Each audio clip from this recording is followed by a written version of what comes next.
할렐루야. 한 사람씩 내 집을 아니오는 없고. 우리 옆에 분 보고 잘 오셨습니다. 반갑습니다. 사랑합니다. 한 번 더 옆에 사람 보고 나는 물어볼 것도 없어요. 우리 교회 좋은 교회입니다. 내가 2부 예배 인도하고 여기 올라오기 전에 심심해서 핸드폰 켜가지고 구글에 들어가서 수원에서 가볼 만한 교회 이렇게 쳐봤어요. 그랬더니 거기 보니까 별 5개를 붙여준 데가 저 제일장로교회더라고요. 두 번째로 수원 명성교회가 떠요. 그 다음에 뭐 어디 교회 우리는 별 4개밖에 못 받았더라고. 근데 거기는 보면 그 전망대가 있어가지고 뭐 야경을 보는 여전히 뭐 이 부연 설명을 또 해놨어요. 뭐 그런 것 때문에 또 가볼 만한 교회라고 했는지는 모르지만 그래도 이름이 올랐다는 게 기분이 괜찮던데요. 네이버를 또 쳐봤어요. 심심해서. 그랬더니 네이버는 그런 건 잘 없고요. 자기가 다니는 교회 뭐 내가 어디 교회를 갔는데 거기가 좋아서 결정했다고. 우리 교회 성도들은 지 교회 자랑할 줄 하나도 모르더라고.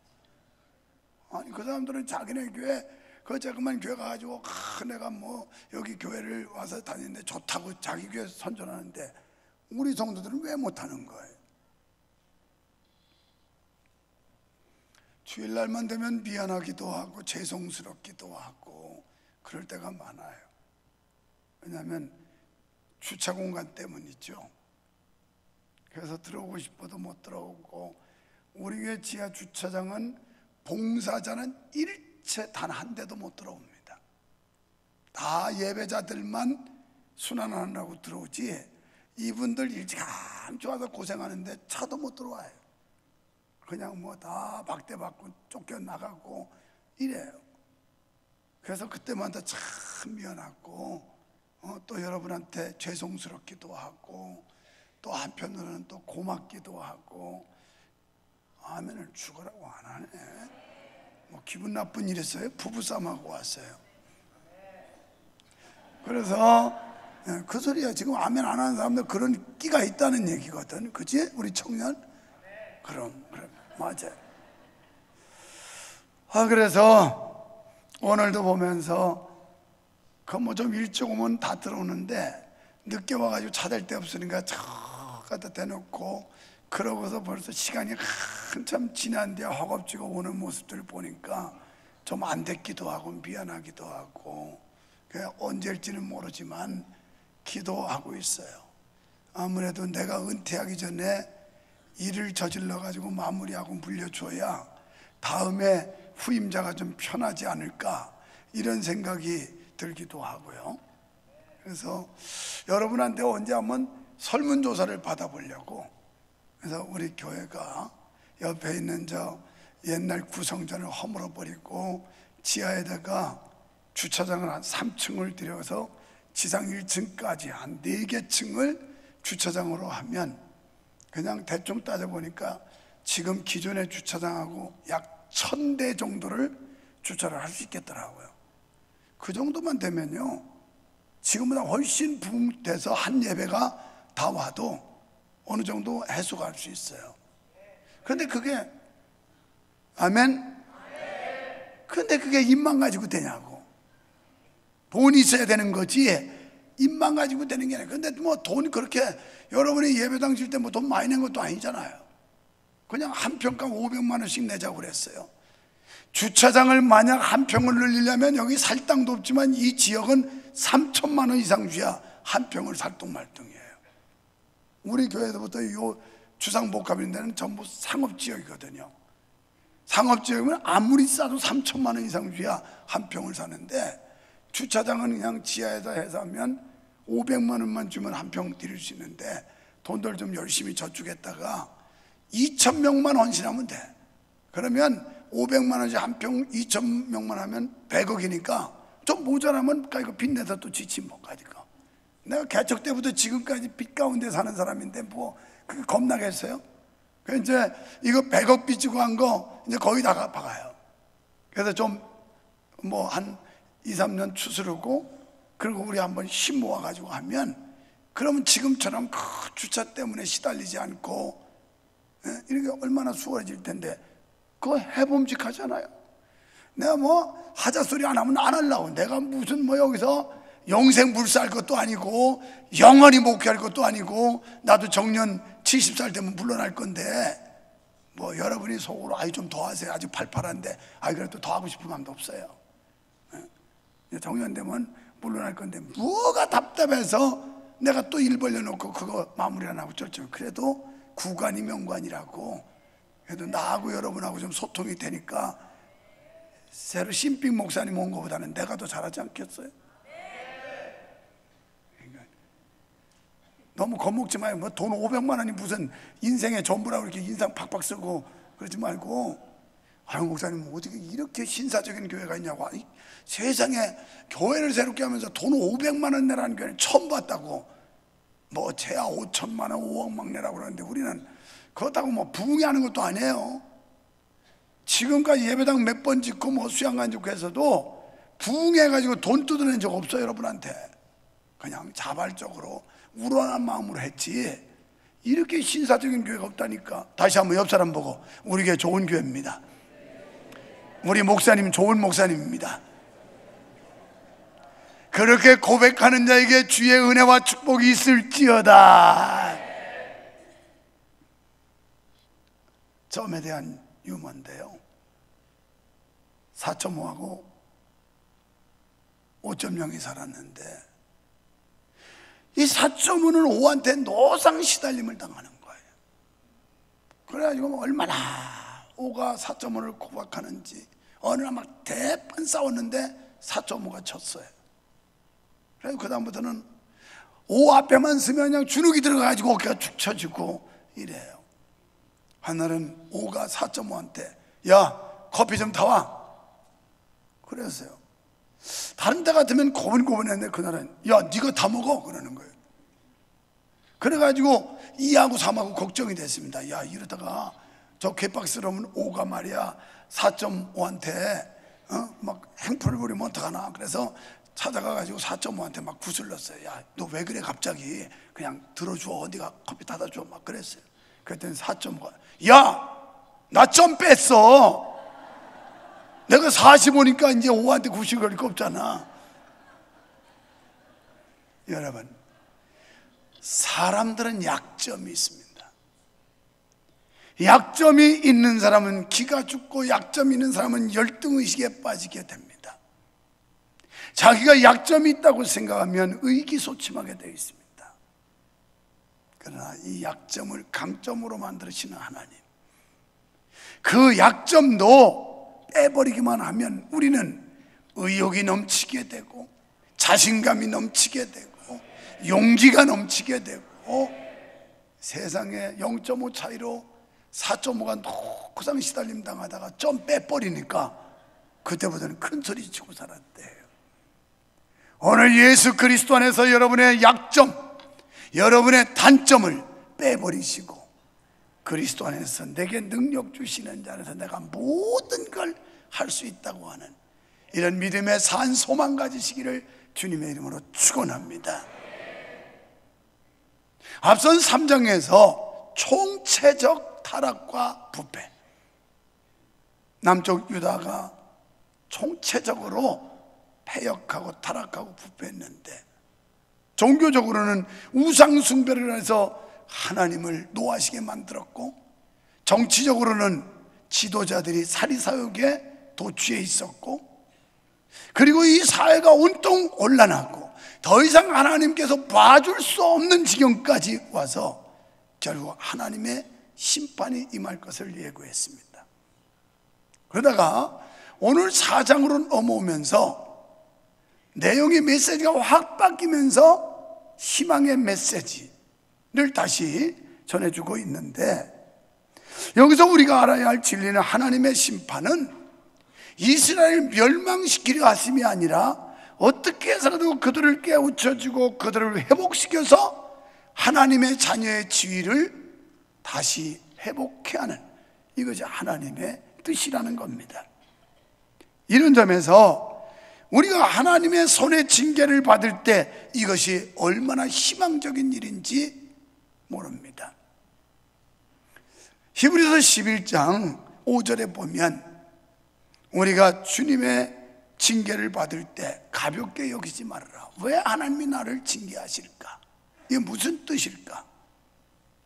그리고 그의 꾸지람을 받을 때 낙심하지 말라는 거예요. 6절에서 주님은 그 사랑하시는 자를 징계한대요. 8절에서는 하나님의 징계가 없는 사람은 버린 자식이래요. 제멋대로 아무렇게나 사는데도 그냥 태평하고 안정됐다고 좋아하는데 그거 좋아할 거 아니라 이 말이에요. 잘못하면 매맞아야 돼요. 매맞아야. 하나님께서 즉각 우리에게 증거를 보여줘야 그 사람이 하나님의 사랑받는 사람이라는 거예요. 부모가 자식을 사랑하면 훈계하게 되어 있습니다. 선생님이 제자를 사랑하면 훈계하게 되어 있습니다. 물론 요즘은 그럴 수도 없겠지만, 요즘은 교육이 다 망해가지고 이 나라 교육이 망해서 선생님이 훈계한답시고 어쩌다가는 당장 고발당하고 문책 받고 엄마가 찾아가서 떼쓰고 골치 아파요. 골치 아파. 그런데 부모가 진정으로 자기가 사랑하는 자식이 빗나간다면 훈계하지요. 때로는 매도 때리지요. 매. 어저께 우리 둘째 손녀 하유가 무슨 유리관 비슷한 걸 왜 들고 다니면서 식탁에 둘러앉았는데 제 엄마가 하유야 그거 갖고 놀지 말랬지 위험하다고. 네 엄마 이게 매가 될 수도 있다고 그랬죠. 그러더라고요. 내가 지금까지 볼 때는 우리 딸이 우리 손녀 손자한테 매를 한 번도 되는 걸 못 봤는데, 그러나 매라는 건 어린아이도 이게 자기를 채근하고 채찍이라는 걸 알아요. 오늘 하나님께서 우리를 사랑하시기 때문에 여러분이 잘못하면 하나님이 증거를 보여줘야 돼요. 물질로 맞든지 아니면 건강으로 맞든지 어떤 문제를 통해서도 내가 하나님 앞에 다시 돌아가야 되겠다, 주님 앞에 회개하고 내 믿음을 회복해야 되겠다, 이게 하나님의 사랑받는 사인이지. 개판 치고 사는데도 괜찮다? 그건 하나님이 버렸는지도 몰라요. 여러분 하나님의 버림받은 자식이 될래요? 사랑받는 자식 될래요? 당연히 후자 아니겠습니까? 하나님 앞에서 범죄한 이스라엘에게 심판이 얼마나 혹독했는지 1절을 통해서 알 수가 있어요. 물론 597년 BC 597년대 바벨론과 아수르의 침략으로 인해 처참하게 나라가 망하고 짓밟혀요. 하나님의 초월적인 간섭에 의해 전쟁 참화에 휩싸이는 날 1절에 보니까 7 여자가 한 남자를 붙잡고 매달렸어요. 여기 7 여자는 7명의 여자라기보다는 많은 여자라는 뜻이 맞습니다. 많은 여자들이. 어쨌든 그 당시에 유다의 남자 수가 절대 부족이었어요. 이유는 남자들이 전쟁통에 가서 다 전사했기 때문입니다. 여기 붙잡고라고 하는 단어는 성적 충족을 위해 여자들이 수치도 잊은 채 열심히 남자들에게 달려드는 형세를 말하는 겁니다. 그러니까 내가 다 돈 벌어오고 내가 다 치장하고 내가 다 벌어먹고 할 테니 그저 남편만 대달라 이러고 매달리는, 얼마나 수치스럽고 불행한 일입니까? 우리는 본문에서 하나님이 주도하실 이스라엘의 회복에 대한 비전을 통해서 회복된 나라에서 누릴 선민의 영광과 행복을 살펴볼 수가 있습니다. 먼저 주님의 영광스러운 통치를 받게 된다는 거예요. 하나님께서 이스라엘을 책망하시고 채찍질하신 것은 그들을 파멸시키기 위함이 아니라 그들을 어떻게 해서든지 회복시켜서 구원코자 함이라는 거예요. 진정 하나님이 우리를 사랑하기 때문에 어떻게 해서라도 회개시키고 어떻게 해서라도 주님 앞에 돌이키게 하시려고 하는 하나님의 사랑의 매라는 겁니다. 특별히 하나님께서는 그 같은 의지를 구체적으로 본문에서 나타내셨는데요, 그것은 2절에서 여호와의 싹이라고 하는 단어가 나옵니다. 그날의 여호와의 싹이 아름답고 영화로울 것이요. 이 말씀은 다윗의 후손으로 오실 메시아를 보내신다는 말씀이에요. 이미 지난 25일 날 우리가 성탄 감사와 축하 예배를 드렸는데, 아기 예수가 이 땅에 오실 건 이미 구약에서 계속해서 예고가 돼 있었어요. 예언이 돼 있었습니다. 그래서 메시아가 와서 메시아를 통하여 우리가 영광스럽고 거룩한 축복을 누리게 될 것, 회복과 영광이 있을 것을 예언해 주셨던 겁니다. 예레미야 23장 5절에 보면 내가 다윗에게 한 의로운 가지를 일으킬 것이나 그가 왕이 되어 지혜롭게 행사하되 세상에서 공평과 정의를 행할 것이며, 예수 그리스도가 이 땅에 오실 때까지는 공평도 없고 정의도 없습니다. 이 세상에는 다 정치적 이해득실에 따라서 제멋대로 해요. 제멋대로. 지금 우리가 살고 있는 이 나라 보십시오. 어떻게 돌아가는지. 뭐 법의 기준이 있습니까? 이연령 비연령이 아무데나 갖다 대는 게 법이야 이거. 정말 이런 나라 생각해보면 불안해서 못 살겠어요. 유만성 목사도 수틀리면 가둬도 되겠어. 그냥 아무렇게나 말이야. 예수 그리스도가 와야 공평과 정의가 세워진다는 거예요. 그날에 유다는 구원을 얻겠고 이스라엘은 평안히 거할 것이며 그랬습니다. 누가복음 2장 32절에서 이 땅에 임하실 메시아는 이스라엘 민족에게 특별한 영광과 은혜로 나타나심을 말씀했습니다. 여기서 싹이라고 하는 건 잘려진 나무에서 새움이 돋듯 단절되었던 다윗 왕통이 메시아로 인해 새롭게 일어날 것을 말씀하고 있습니다. 또한 싹이 처음에는 미약한 것처럼 이 메시아의 초림도 아주 약하고 보잘것없고 초라하게 온다는 거예요. 예수님의 오심이 그랬잖아요. 아주 초라하고 볼품없고, 그것도 저 외양간 말구 위에 예수님이 탄생을 하셨다고요. 얼마나 초라하고 볼품없습니까? 이미 이사야 선지자는 이걸 예언해 놓았어요. 그래서 그 구약의 예언대로 성취가 된 겁니다. 그러나 그분의 오심이 우리를 구원하사 하나님의 자녀가 되게 하셨고 주님의 통치를 받는 하나님의 자녀로 삼아주신 줄 믿습니다. 사실 자신들의 죄악으로 온갖 핍박과 고난을 받을 수밖에 없었던 이스라엘 백성이지만 그들 가운데 임하실 메시아와 그분의 권능 있는 통치로 인해 마침내 참된 영광의 시대를 맞이하게 될 것이다 라는 겁니다.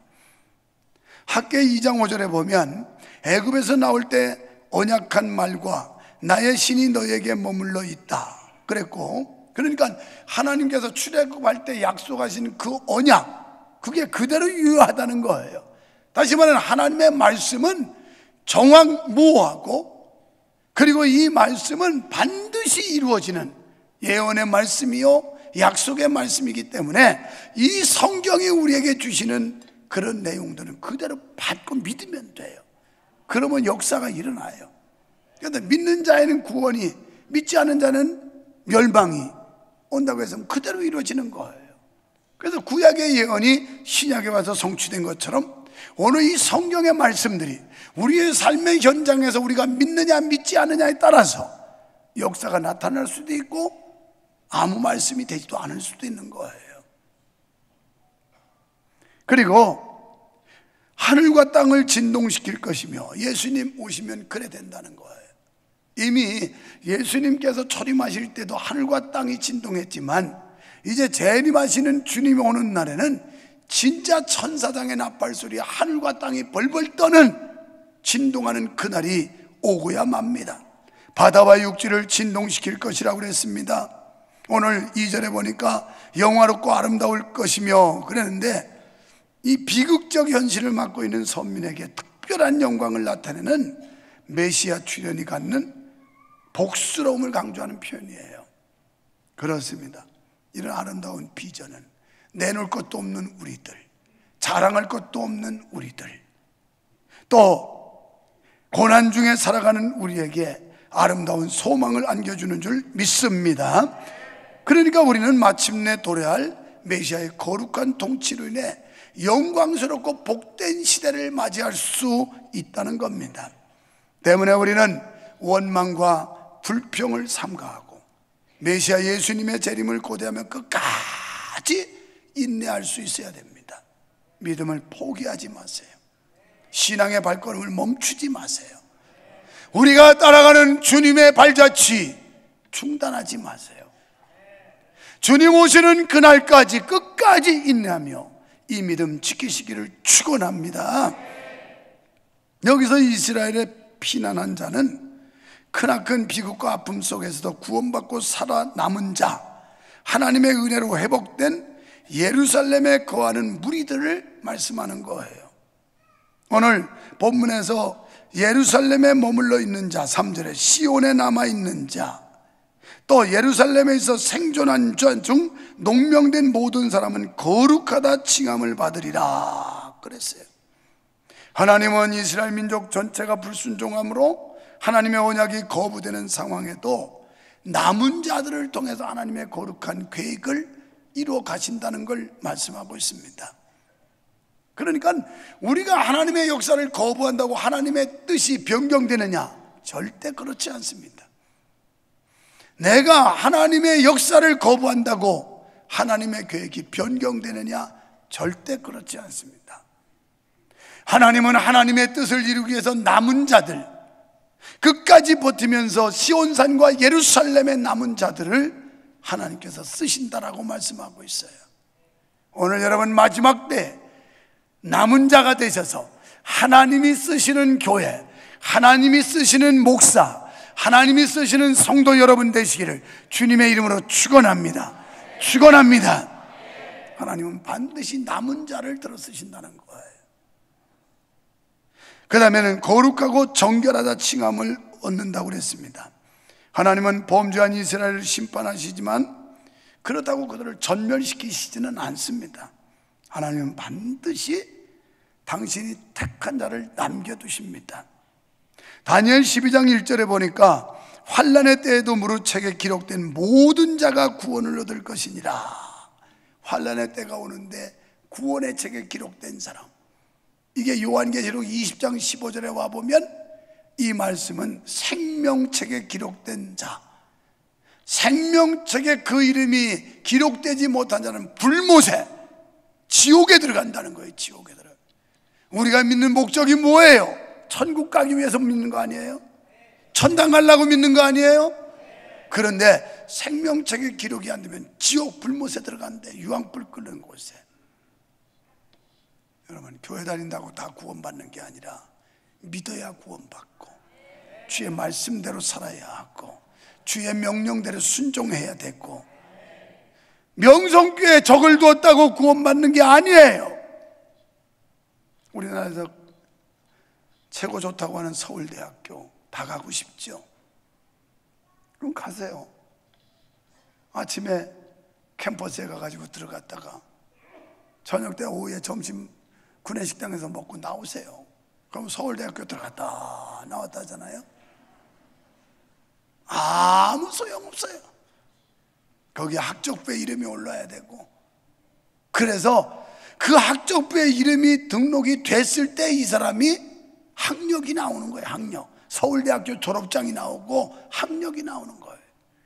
오늘 교회 그냥 왔다 갔다 해야 되는 게 아니라 하나님의 생명책에 저와 여러분의 이름이 기록되는데, 이런 사람은 영원한 잔치집에 들어가요. 하나님께서 회복의 영광을 주세요. 거룩하다 칭함을 받아요. 진정으로 여러분이 그리스도인이라면 내 이름이 생명책에 기록된 그 자체만으로 감사할 수 있어야 되고 그걸 기뻐할 수 있어야 돼요. 할렐루야. 여러분, 여기서는 그걸 말하고 있어요. 또 3절에서 이유를 말하고 있죠. 그들을 거룩하게 하셔 영광의 도구로 쓰시기 위함이라. 또 시온의 남자들은 택한 주의 백성들, 바로 교회를 가리켜요. 예루살렘에 머물러 있고 시온에 있는 사람들, 그러니까 우리가 거룩하고 정결케 되려면 하나님의 영 곧 성령으로만 될 수가 있습니다. 성령님의 역사는 죄를 정죄하고 나아가 그 더러운 죄를 소멸시키는 일을 하는데, 4절에 보면 이는 주께서 그 심판하는 영과, 우리 마음속에 성령이 오면 죄를 깨닫게 해요. 선과 악을 분별할 수 있게 해요, 성령이 오시면. 그러니까 구약시대는 하나님의 영이지만, 하나님의 신이지만, 신약시대로 오면서는 성령이에요. 이 성령은 우리 죄를 발견되게 하고 죄를 지적해주고 죄의 자각을 갖게 하고 죄에 대한 자책을 깨닫게 하고, 이래서 이 성령은 죄를 소멸하는 능력이 있다는 거예요. 죄를 발견하고 회개하면 회개한 자에게 죄를 소멸해, 없애버린단 말이에요. 불로 태워버린단 말이에요. 도말은 지워버린다는 거예요. 이 성령의 능력이 우리를 죄를 발견하게 하고 그 죄를 회개해서 우리를 죄를 완전히 씻어주시는 능력이 성령의 역사인 줄 믿습니다. 성령님이 아니고서는 이처럼 죄를 소멸하는 성화의 사역을 아무도 못합니다. 인위적으로 노력으로 되지 않아요. 성화가 되지 않습니다. 우리가 거룩한 모습으로 점진적으로 거룩한 성화, 이 거룩한 모습으로 발전하려면 계속해서 성령의 충만함을 받아야 돼요. 성령 충만 받아야만 우리는 변화될 수가 있는 줄 믿으시면 아멘 합시다. 그러므로 주님의 십자가의 공로로 태어난 교회와 성도는 반드시 성결케 하시는 성령님의 인도를 받아야만 죄의 더러움을 씻을 수가 있는 겁니다. 사도행전 2장 1절로 4절 오순절 때 이 땅에 임한 성령님은 오늘도 이 같은 성결의 사역을 교회와 성도들에게 베풀고 계심을 믿으시기를 바랍니다. 때문에 성령님의 인도를 받을 때 오늘날 우리가 죄의 늪에서 빠지지 않고 성화의 길을 꾸준히 걸어갈 수 있는 거예요. 그래서 우리는 성령을 사모하고 성령 충만을 갈망하고 성령 충만 받기 위해 간구하는 줄로 믿습니다. 세 번째는 교회와 성도는 주님의 보호를 받는다는 거예요. 5절과 6절이 여호와께서 그 거하시는 온 시온산과 모든 지폐 위에 낮이면 구름과 연기, 밤면 화염의 빛을 만드시고 그 모든 영광 위에 천막을 덮을 것이요 그랬어요. 이사야 선지자는 이스라엘 백성들의 그 광야의 여정을 상기시키고 있어요. 너희가 출애굽에서 광야를 지날 때 하나님께서 어떻게 너희들을 보호하셨느냐, 그 보호하시는 하나님의 은총이, 보호하시는 하나님의 사랑이 너희를 그렇게 보호하신다, 이 메시지를 주고 있는 겁니다. 그것은 참으로 하나님께서 자기 백성을 살리시는 주님의 보호가 밤하늘의 별처럼 선명하게 나타난 시기였습니다. 그래서 출애굽기 13장 21절로 22절에 보면 하나님께서는 낮에는 구름 기둥으로 밤에는 불 기둥으로 하나님께서 이스라엘 백성들을 보호하시고 인도하신 줄 믿습니다. 지난 목요일 날 우리 사업하는 어느 집사님을 만났어요. 집사님, 요즘 경제 상황이 경기가 너무 나쁜데 사업 분위기가 좀 어떻습니까? 예, 그저 감사할 뿐입니다. 하나님께서 흉년 중에 풍년을 만나게 해주셔서 감사합니다 그러더라고요. 아유, 그래요? 참 감사하네요. 이 어려운 때 그래도 사업이 기울어지지 않고 그렇게 하니 감사하네요. 그 뒷말이 참 명언이야. 뭐라고 그러냐면, 목사님 어차피 천수답인거려 뭐 그러더라고. 천수답이 뭔지는 아세요? 요새는 수리시설이 잘 됐지만 그때도 수리시설 잘 돼도 안 되는 데가 있어요. 천수답이에요. 천수답은 높은 지대에다가 논을 만들어 놓고, 그러고서 비가 막 충분히 봄에 오면 논에 물을 가둬서 땅을 갈아엎고, 그리고 썰해질해서 거기다 모내기를 해놔요. 그리고 조금 있으면 물이 말라요. 말르면 또 하늘에서 물 떨어지기를 기다려야 돼. 하나님이 비를 주면 모내기 한 게 살아나고, 비를 안 주면 그냥 쩍쩍 갈라져 가지고 빨갛게 타 죽고, 이게 천수답이야. 그렇습니다. 오늘 그리스도인들이요, 하나님을 믿는 사람들이요, 우리는 하나님의 은혜를 하나님의 축복을, 하나님의 보호를 받아야만 생존할 수 있는 천수답과 같은 심령들에 하나님의 은혜를 주셔야 되는 거예요. 그래서 그 다음날 11조 봉투에 이렇게 썼더라고. 흉년 중에 풍년을 주신 하나님 감사합니다.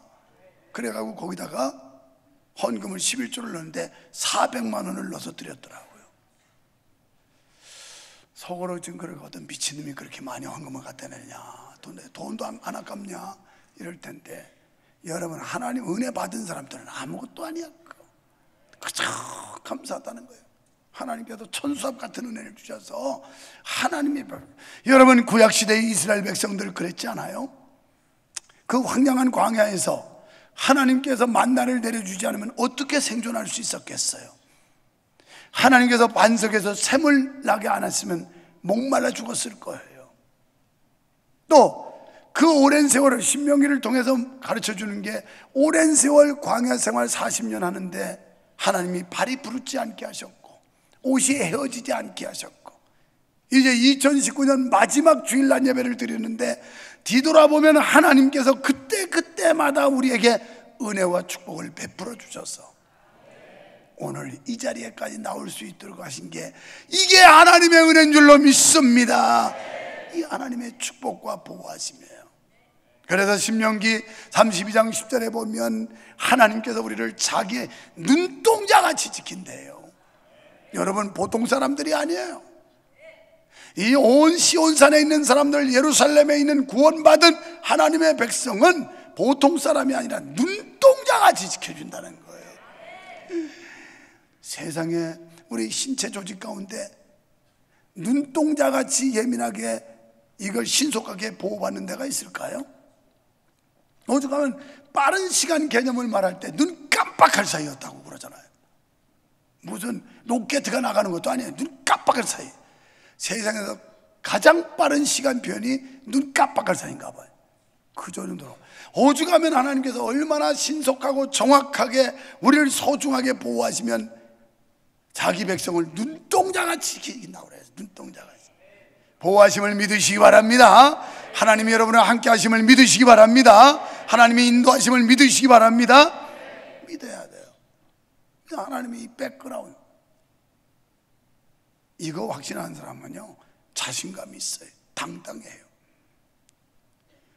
여러분이 날 어떻게 볼지 모르지만 제가 이 수원 땅에 와서 34년이 넘게 이렇게 살면서 나 사람 비유 맞추려고 노력 안 한 사람이에요.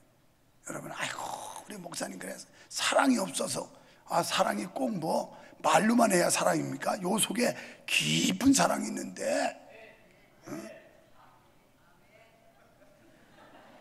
깊은 사랑, 이 속에 담겨있는 이 우러나는 사랑 지금 다 나갔네. 아까 그 중창한 사람들 애들 이름을 내가 다 불러줬어요. 어른 이름 기억하기도 힘드는데 당신들 집에 그 어린애들 이름을 내가 불러주는 거 보면 그게 진짜 사랑이지 뭐 말로만 해야 되느냐, 뭐 그랬어요. 내가 하나님 좋게 하면 될 거 아니에요. 목요일 날이었어요. 제 초등학교 동창 목사님 사모님인데 거기는 우리 동네에서 인근 마을에서 최고 부잣집 손녀였어요. 전답도 많고 뭐 굉장히 아주 굉장히 부잣집 딸이었어요. 학교 다닐 때도 인물도 예뻤지만 하여튼 뭐 그렇게 깔끔하게 또 꾸미고 다니니까 얼마나 남학생들한테 주목을 받았겠어. 그러다 이제 이런저런 얘기 믿으니까 믿음의 얘기를 하다가 선교하는 얘기 막 그러다가, 아유 나 유목사님한테 가서 안수기도 좀 받아야 되겠다고 그래서 무슨 안수기도냐 그랬더니 유목사님 능력의 종한테 안수기도를 받아야 되겠다 그래서 우리 식구도 안 해주는데 무슨 안수기도냐고, 더군다나 목사님 사모님이 돼가지고 제 기도 제가 하지 무슨 뭐 나한테 받냐, 능력의 종한테 받아야 되는데. 그럼에도 뒷말이 재밌어요. 유목사님, 목사님은 정말 하나님의 귀한 종이라고. 내가 지금 전화 통화를 하는데 영안이 환상으로 보니까 목사님 뒤에 어마어마한 천군, 이 군대들이 쫙 오일하고 목사님을 지키고 있는데 목사님 보통 목사님이 아니라고. 거짓말 같으면 내가 그 전화 통화한 거 녹음됐으니까 들려줄까? 그러면 내가 그런 백그라운드 믿으니까 당당하게 살지, 그렇지 않으면 노장 여러분 인상 봐야 되고 표정 봐야 되고 말소리 들어야 되고 이거 어떻게 반응 보이나 여기 맞춰서 쫓아다니냐고 정신없을 거예요. 정신없을 거예요. 그런데 내 백은 하나님이거든. 내 주변에는 천군 천사가 호위하고 계시거든. 그런데 왜 내가 비실비실할 이유가 있어요? 당당하지. 까짓 거 하나님 보면 되는 거 아니야? 여러분도 그 백 믿고 사시기를 바랍니다.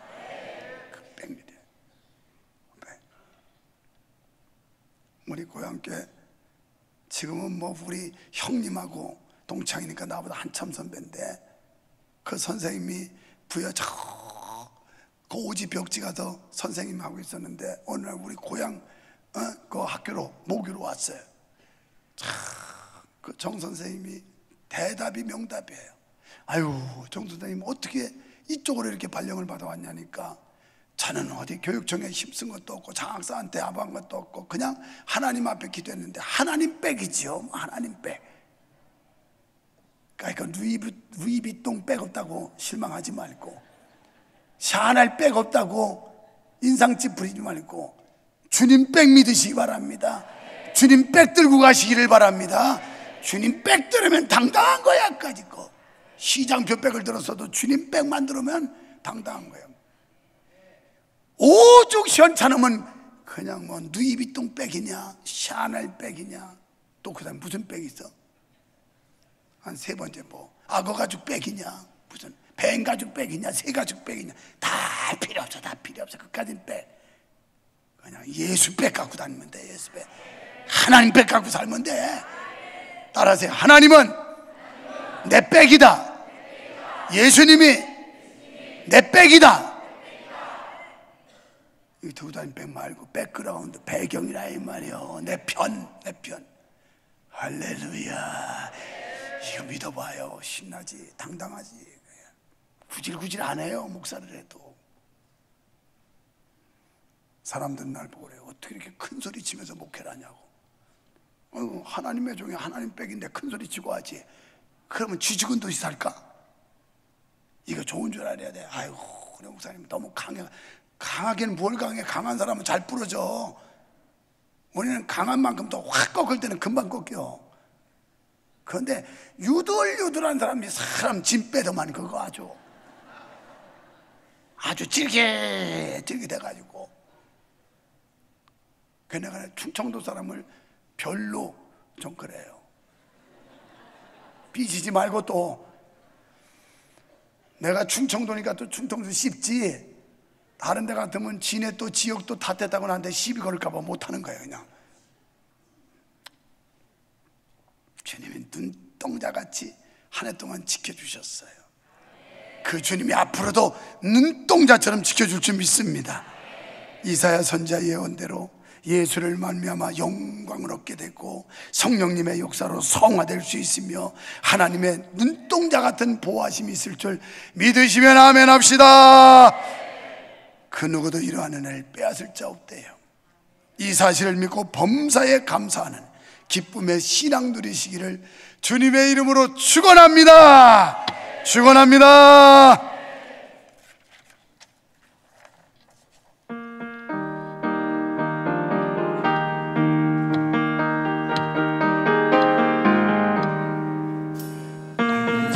비가 장미꽃같이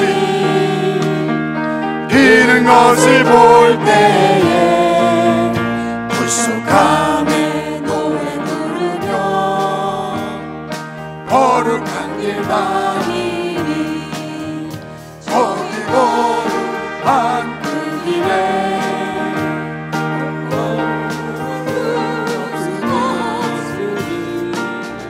낮과 같이 밝고 밝은 거룩한 길 다니니 하나님의 아름다움과 그의 영광 볼 때에 모든 괴로움 잊어버리고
이거 세 번째 소절에서 앞에처럼 똑같이 길게 빼는 게 아니라 조금 짧게 바로 들어가야 되는데 이게 잘 안 되네요.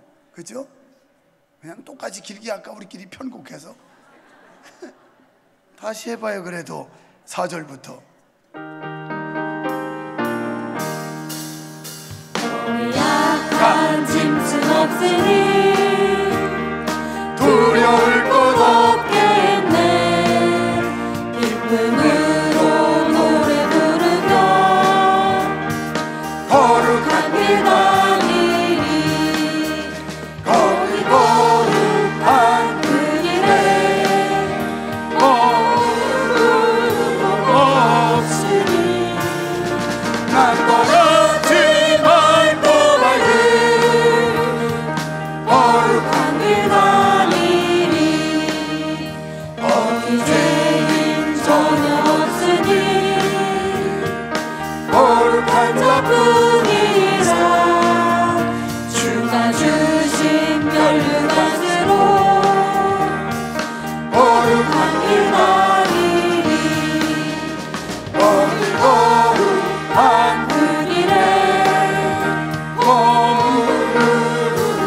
없으니 난 떠나지 말고 말고 거룩한 길 다니리. 우리를 눈동자같이 지켜주신 주님 감사합니다. 2019년 하나님께서 지켜주시고 보호하시고 인도해 주셨기에 오늘 12월 마지막 주일 낮 예배를 드리고 있는 줄 믿습니다. 우리의 건강도 지켜주셨고 사업도 지켜주셨고 직장도 지켜주셨고 자녀도 지켜주셨고 믿음도 지켜주셨음을 믿습니다. 주님 고맙습니다. 감사합니다. 주님 영광을 받으시옵소서. 우리가 이 소망을 마음에 품고 예수 그리스도를 통해 주시는 영원한 소망을 바라보게 하여 주시옵소서. 예수님 이름으로 기도하옵나이다. 아멘.